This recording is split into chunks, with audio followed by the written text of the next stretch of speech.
by Kirchhoff's voltage law, the voltage drops, sum of the voltage drops.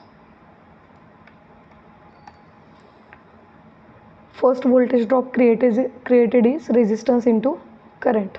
So Ri is the first voltage drop plus, in case of inductor, the voltage drop created is L times di by dt, okay, is equal to total voltage. Now substituting the values, you will get L is 0.5 di by dt, okay. Differential इक्वेशनमध्ये आपल्याला convert करायचं त्याला, म्हणून आपण काय केलं तर L D I by D T, तो डिफरन्शियल आपण सुरुवातीला लिहिला आहे, plus what is resistance, it is 100 ohm multiplied by I is equal to voltage is 20 volts, okay.